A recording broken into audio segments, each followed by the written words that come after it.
Hola, bienvenidos nuevamente a Nueva Inversión. Estas son conversaciones reales sobre criptomonedas e inversiones en negocios digitales emergentes.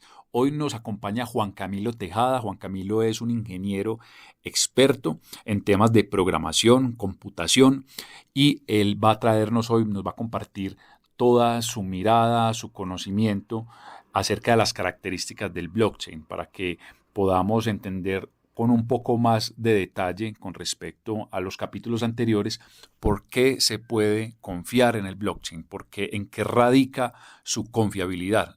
Recapitulamos, este concepto de la confiabilidad, de la confianza, es transversal cuando se habla de dinero, cuando se habla de inversiones, cuando se habla de moneda, y por eso es en lo que enfatizamos y estamos continuamente recalcando, ¿sí? La confianza, la confiabilidad. Juan Camilo, muchas gracias por acompañarnos aquí en este espacio de Nueva Inversión y comencemos con esas primeras impresiones que tiene un experto en los temas computacionales, de la programación, del estado del arte y la vanguardia del software, y que bueno, que no es ajeno a lo que hoy es el blockchain como ese movimiento muy aplicable no solamente a las finanzas, sino también a otros aspectos de la productividad y de la vida social en general. Bueno, pues yo quisiera empezar hoy por algo muy importante y es partir de la definición, ¿cierto? Pero definirlo más allá de un concepto técnico, si no quisiera hacer una metáfora o más bien como un símil con cosas de la vida diaria. Supongamos que estamos en una plaza pública, pues, con un montón de gente, ¿cierto? Estamos ahí en un parque frente a una iglesia y tenemos 100 personas y esas 100 personas tienen 100 niños ahí sentados, cada uno de los niños está comiendo helado y de un momento a otro aterriza en la plaza un perro volador, y ese perro volador se come los 100 helados de los niños al mismo tiempo con 100 cabezas. Ese perro volador coge, se come el helado, se vuela y las 100 personas lo ven al mismo tiempo, exactamente en el mismo momento.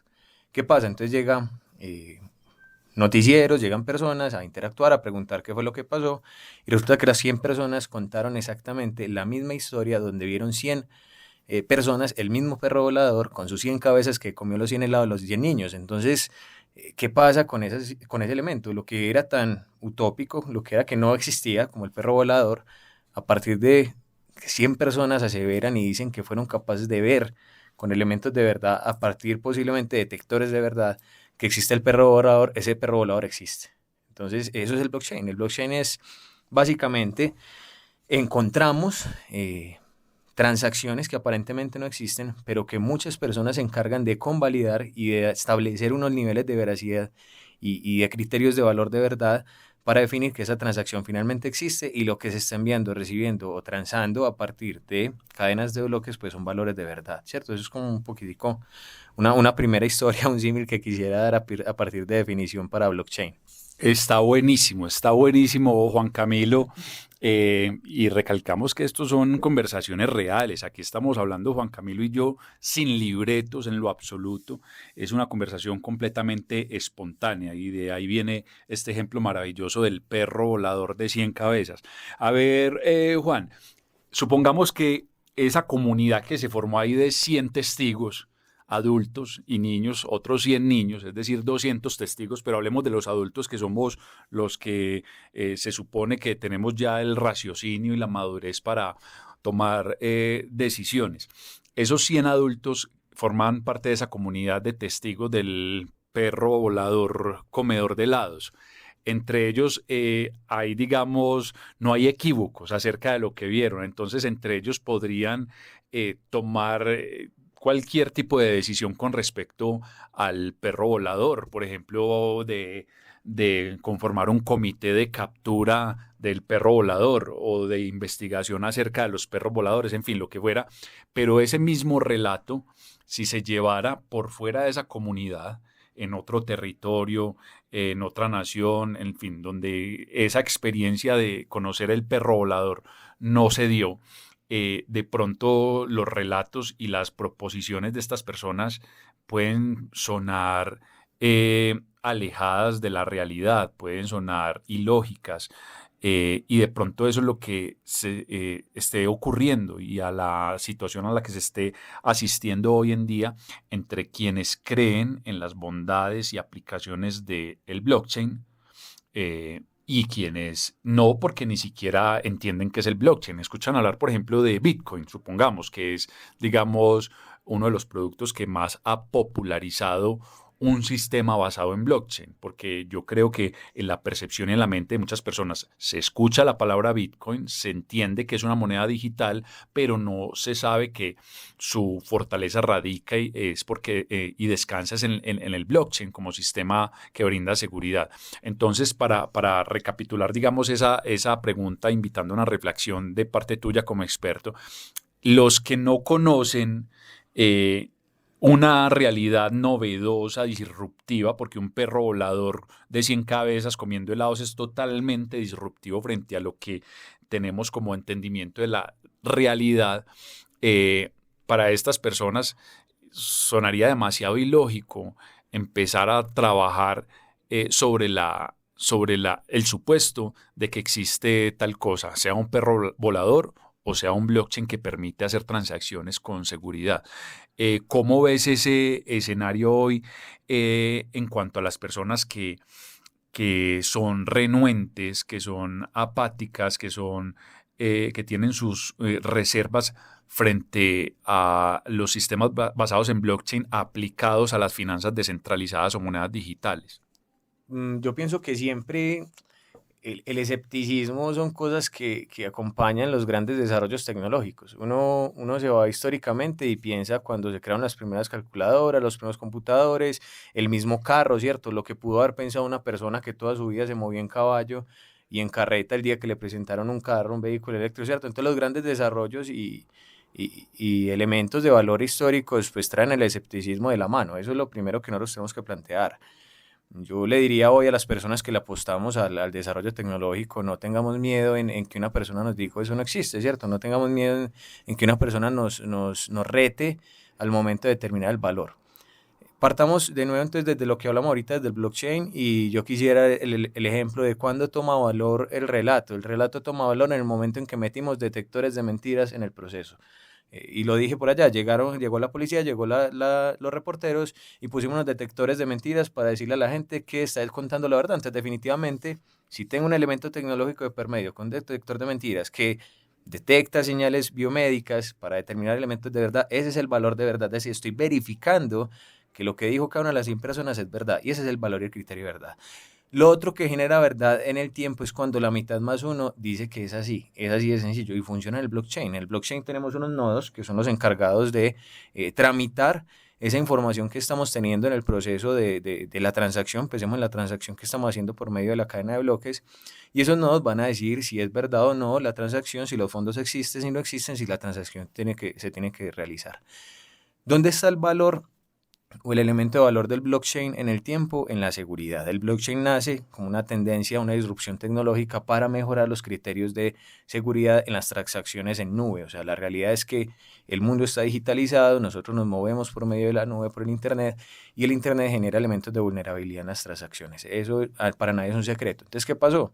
Empezamos a desarrollar el blockchain, que el blockchain no es más allá que una tendencia de programación distribuida, donde yo ya no realizo transacciones de forma centralizada. Entonces, si yo le quiero pasar 100 pesos a Camila, que Camila está en otro país, y Camila quiere recibir los 100 pesos, yo antes tenía que ir a mi banco.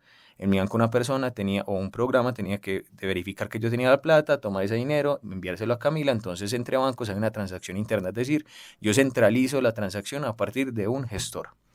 ¿Qué es lo que hacemos acá? Yo simplemente le quiero pasar por blockchain a Camila un dinero, yo tomo ese dinero, se lo envío a la red mía, que es mi red de nodos. La mitad más uno de los nodos tienen que estar de acuerdo con que mi transacción es efectiva, y cuando esa mitad más uno de mis nodos dice que la transacción es efectiva, ese dinero llega. Queda la garantía que la mitad más uno de las personas que no saben que yo soy Camilo y que no saben que Camila es la que recibe el dinero, constatan que yo tengo el dinero y Camila lo va a recibir. Fin, eso es. Entonces, ¿dónde está la seguridad del blockchain? La seguridad del blockchain está en la capacidad de poder generar elementos de verdad a partir de una transacción tecnológica verificada y validada por 100 nodos independientes. Ojo, independientes, esto es muy importante. No hay forma de comunicar los nodos entre una cadena de bloques y yo no tengo forma de constatar cuáles son las identidades entre los elementos. Y ojo que uno también tiene que hablar no solamente de las bondades, ¿cierto? Porque también hay elementos de peligro. ¿Qué pasa en el blockchain? Como las transacciones son anónimas, tengo la seguridad de que por más plata que yo pase, nadie va a saber quién es el que está enviando el dinero. Entonces, obviamente, también empezamos a ver quiénes se prestan para ese tipo de cosas, ¿cierto? Entonces, yo ya también puedo enviar y generar transacciones a partir de elementos con identidades, pues, no verificadas o no constatadas. Pero al final la transacción va a ser segura. O sea, lo que estamos hablando acá es si la transacción por blockchain es segura, es lo más seguro que tenemos hoy en día. O sea, y eso es algo que uno diría. ¿Por qué? Desde la misma sintaxis de convalidación de la transacción. Yo especifico una transacción y hay 100 personas, puedo poner 100 en una red de 199 personas que me verifican y me constatan que efectivamente la transacción se está realizando de forma adecuada. Y ojo, estamos hablando solamente de transacciones económicas. Esto ha evolucionado. Hoy hablamos de transacciones a partir de contratos. Yo como verifico que una firma de un contrato y los elementos de un contrato son verdaderos a partir de un blockchain.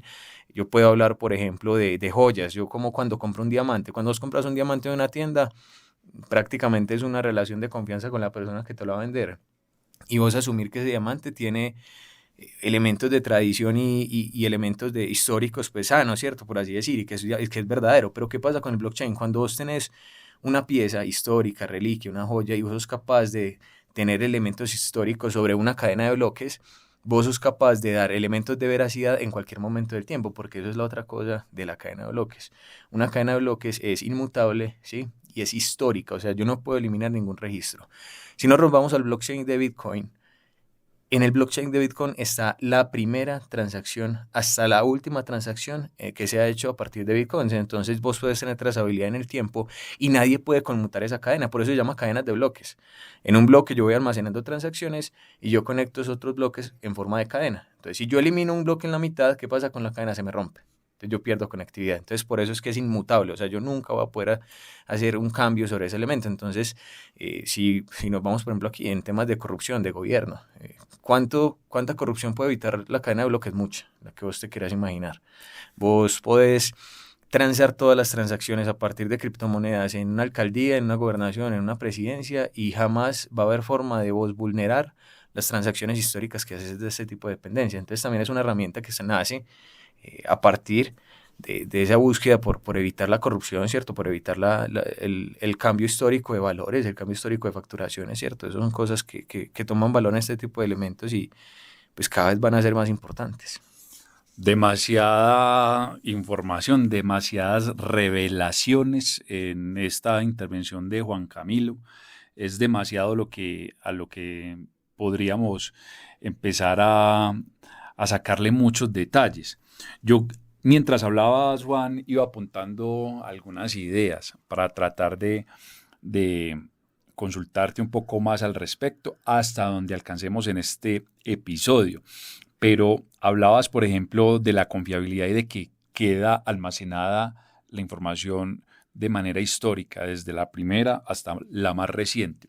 Una duda de tipo técnico. ¿Dónde queda almacenado eso? Lo que a uno le explican es que queda almacenado en cada computador que hace parte de esa red, o sea, cada nodo, ¿cierto? Un nodo, para los que de pronto no lo entiendan, es cada punto que conecta una red o pues, supongamos una telaraña, donde se junta un hilo de una telaraña con otro. Eso es un nodo. Y de manera, pues, figurativa, la Internet funciona también así. Cada computador es un nodo de una gran red.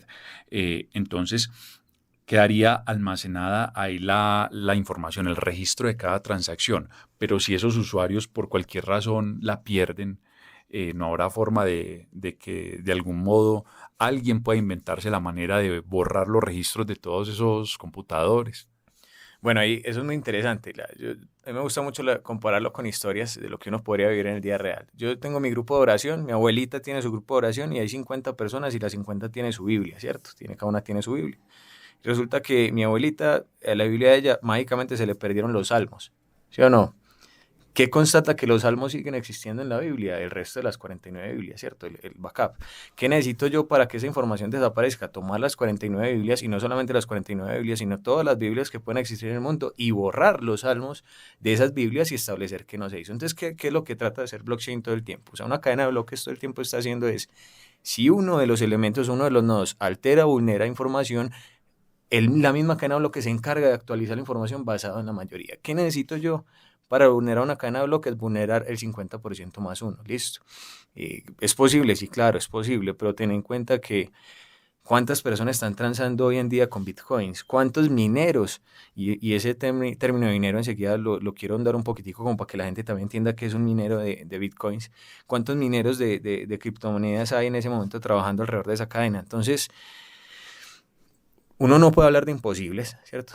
Podría ser posible que yo tome todas las Biblias del mundo y les quite el Salmo para que ellas dejen de existir, ¿cierto? Y definitivamente a partir de ese momento pues podría dejar de existir, pero la realidad es que no tenemos cómo vulnerar físicamente y a partir de recursos económicos y tecnológicos el 50% más uno de toda la red de criptomonedas que podrían establecer, o de cualquier transacción que se realice a partir de la cadena de bloques. Saquémonos de la cabeza que el blockchain es solamente para criptomonedas. No, las criptomonedas están apoyadas en la tecnología, o más bien en la forma de programación a partir de cadena de bloques, que es una tendencia en programación.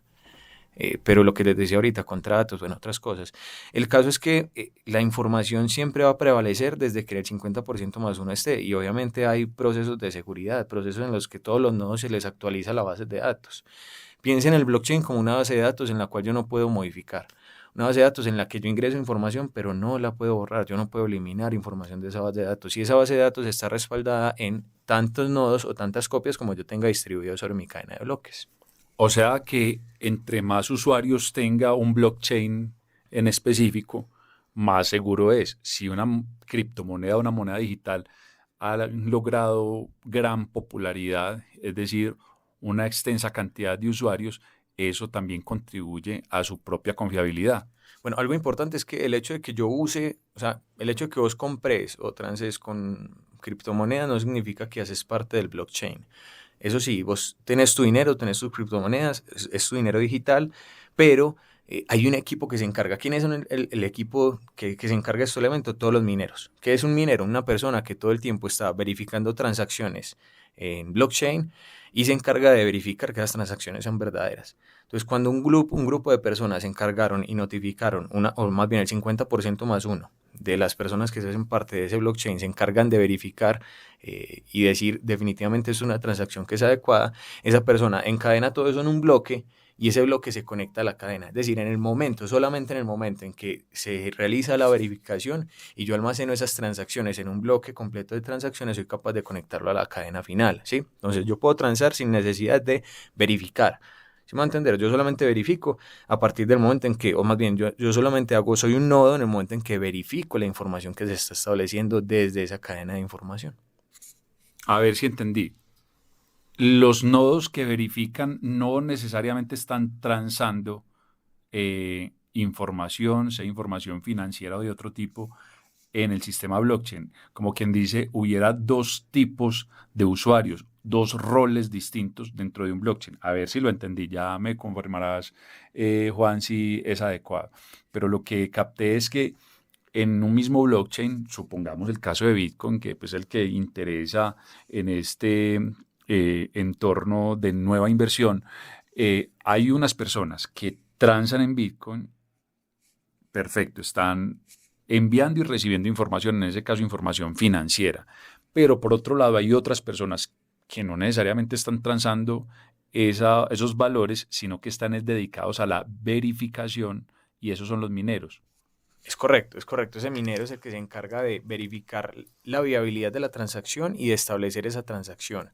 ¿Qué es lo que pasa? Normalmente, vos cuando minas o cuando transas en una criptomoneda, pues tratás de minar para generar valores desde el elemento. ¿Qué ventaja tiene el minero? El minero, cuando verifica una serie de transacciones y puede montar un bloque sobre una cadena de bloques, se le entrega una comisión, y eso es lo que busca el minero, esa comisión de verificar esa transacción.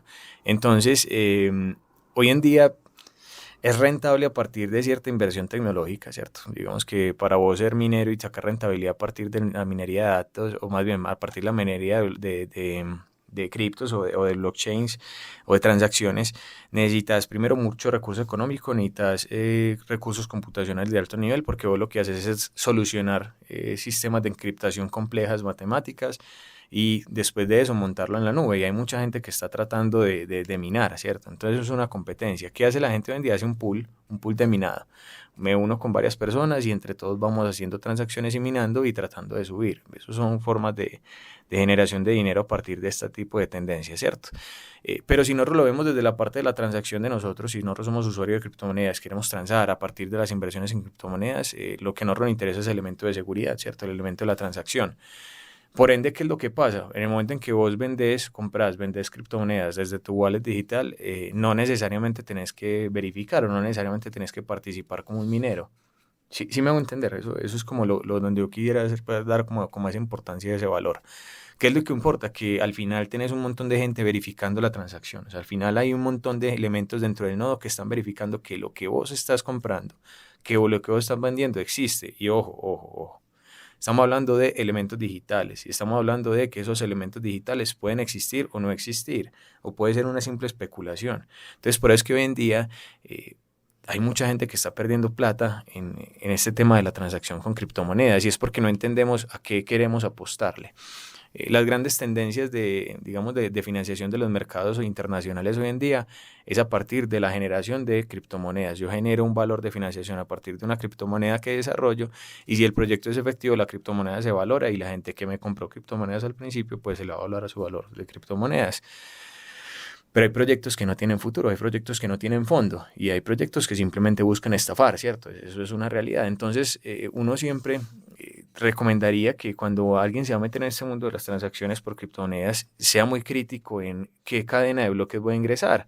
Porque si al final la cadena de bloques depende de los nodos que van a verificar mi información, si esos nodos son fraudulentos, o si la misma persona, si una sola persona tiene reunidos los 50 nodos, es decir, yo tengo 50 computadores diferentes o 50 procesadores diferentes, cada uno de esos procesadores es un nodo de verificación sobre mi sistema. Si yo me estoy metiendo en una red que no hay un respaldo tecnológico confiable, y si no hay una empresa de confianza que está desarrollando ese proyecto, yo puedo entrar en una posible estafa de minería, y es una posible estafa de transacción, donde yo envío una transacción y así sea una transacción que no existe, es decir, alguien te va a vender 30 unidades de una criptomoneda específica, la que sea. Vamos a ponerle cualquier perro, pues ya le pusieron Dogecoin a alguna moneda, ya pongámosle el gato coin, ¿cierto? Entonces yo voy a comprar 50 unidades de gato coin y resulta que alguien me dice, yo te las tengo, te las voy a vender, ¿sí? Pero en el fondo esa persona no las tiene. ¿Qué verifica que esa persona sí las tendría en una red seria, un blockchain adecuado con unos nodos reales, con un nodo de cantidad de personas diferentes que me va a verificar y me va a garantizar que los recursos existen y que yo los puedo recibir? ¿Qué pasa en esta red fraudulenta? Pues los nodos van a ser de una sola persona, esa persona va a decir, ah, sí, la plata existe, dentro de comillas, y al final te van a decir, voy a hacer la transacción, generas el USD, pues, o el dinero virtual que vos tengas en lo que vayas a realizar tu transacción, y a partir de ahí acabaste de ser engañado, acabaste de ser timado, acabaste de comprar que nada, porque al final el valor no existía. Ah, pero es que a mí me lo verificaron, a mí mi blockchain me lo dijo, sí, pero ¿quiénes eran los nodos que estaban verificando tu información? Entonces, ahí por eso es que digo, uno habla también de lo bonito, pero también habla de la realidad, es cierto, echa la ley, echa la trampa, como dicen por ahí. Entonces eso es importante tenerlo en cuenta ahí. Por ejemplo, en un episodio anterior comentábamos que empresas líderes de la industria tecnológica con una trayectoria y una identidad pues de primer nivel, como el caso de IBM, está desarrollando y ofreciendo eh, programas de blockchain a sus clientes, no solamente para asuntos financieros, sino en cualquier industria, por ejemplo en la salud, para la gestión de tanta información que gestiona el sistema de salud, en historias clínicas, en inventarios, en personal médico, en fin, tanta información que se gestiona en este sector y que además requiere de un nivel de confianza muy alto. Es decir, quién le hizo la operación a X paciente, cómo se llamaba ese médico o esa médica, realmente qué lo facultaba para proceder con esa cirugía, que si hubiera sido formado y su formación validada por una institución reconocida y autorizada, en fin, todos estos aspectos que tienen tanta gravedad y tanto impacto sobre las personas. Entonces, empresas como IBM, para citar solamente un ejemplo, ofrece el servicio de un software o de toda una implementación blockchain para darle confiabilidad a estos sistemas. En ese caso, por ejemplo, Juan, el negocio de IBM es, digamos, ofrecer la confianza que imprime la marca IBM a sus clientes, diciéndoles, es que yo tengo mis mineros, tengo personal altamente calificado, un desarrollo tecnológico también muy potente para asegurarle la confiabilidad a esas transacciones de información que usted maneje. Ese es más o menos el escenario. Digamos que, entre comillas, sí, ¿cierto? Digamos que empresas como IBM o Microsoft o eventualmente otras que vayan a migrar hacia este mundo del desarrollo de sistemas en blockchain, lo que me entregan es el software, ¿cierto? El programa, el desarrollo que me permite generar mi cadena de bloques. Pero al final, vuelvo e insisto, la cadena de bloques no depende de la programación inicial, no depende de la estructura de programación que se utilizó ni del soporte, sino que depende de las personas que lo usan, ¿cierto? Dependen de la cantidad de nodos que se generan y la veracidad de esos nodos. Si yo como empresa le compro IBM el software, pero al final lo que hago es generar una mala red o una mala cadena más bien unos malos nodos para generar esas cadenas de valor, pues al final va a ser una red no buena, ¿cierto? No confiable sobre el valor. Es decir, como diría yo, usted para programar en Python, usted programa en Python y ya, y lo puedes programar vos, lo puede programar cualquier persona. Programar en blockchain lo puede hacer cualquier persona, con el mismo nivel de confiabilidad que podría tener IBM, ¿cierto? Porque al final puede que los nodos sí sean de IBM, puede que sí, pero pueden que los nodos sean míos, de la empresa. Pueden que sean nodos institucionales, pueden que sean nodos gubernamentales, pueden que sean otros verificadores de transacción sobre lo que yo quiera establecer. Entonces, si bien tenemos elementos de valor y de seguridad adicionales, al final no depende solamente de ese desarrollador o esa persona que estableció pues ese elemento de producto. Si los mineros van abandonando el sistema, se van apartando, o sea, apagan su nodo, por decirlo de algún modo. Es decir, volvamos al caso Bitcoin, que evidentemente es de alto interés para los oyentes de Nueva Inversión.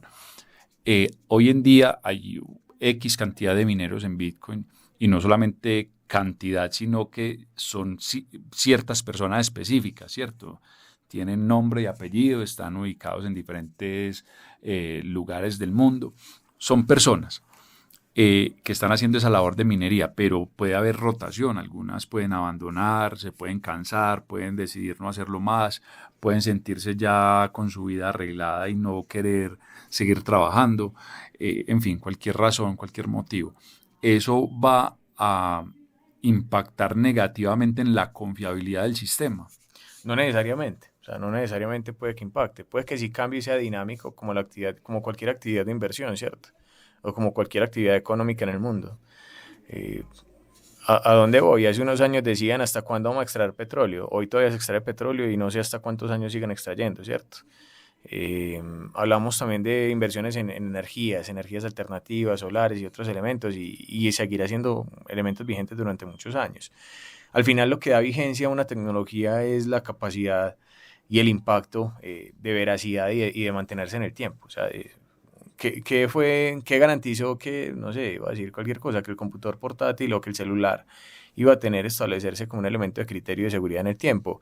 El mismo desarrollo, la misma tecnología, los mismos elementos de confiabilidad y de valor que se le dan a esos elementos tecnológicos, ¿cierto?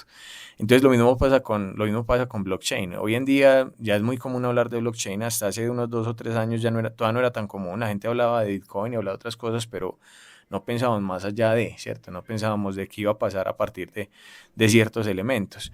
Hoy en día, vos lo decías, BBVA, Banco Santander, Bancolombia viene apostándole al tema del blockchain, no solamente para hacer transacciones con criptomonedas, eso es uno de los puntos, sino para establecer elementos de confiabilidad. ¿Qué pasa? Vean, algo muy importante a tener en cuenta es que los datos y lo ha definido mucha gente, es el oro del presente y el oro del futuro. Más bien, los datos es información que va a valer plata. El día que la DIAN se dé cuenta cómo monetizar o cómo cobrarte impuestos por la cantidad de datos que tiene en tu empresa, lo van a hacer, porque es que eso es dinero, eso es valor.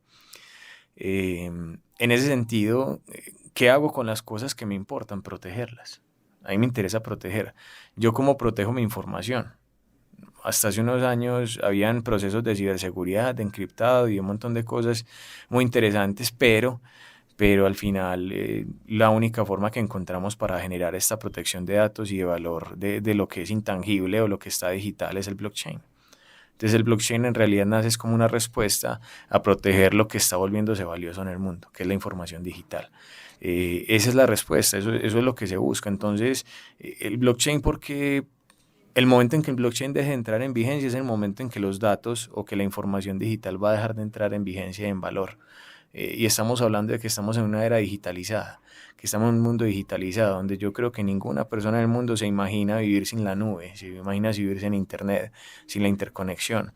Entonces, hablar de que el momento en que el blockchain pierda vigencia o porque no haya suficientes personas para que le den esa confiabilidad, es hablar de que no habría suficientes personas interesadas en proteger y en distribuir de forma segura información y valores digitales.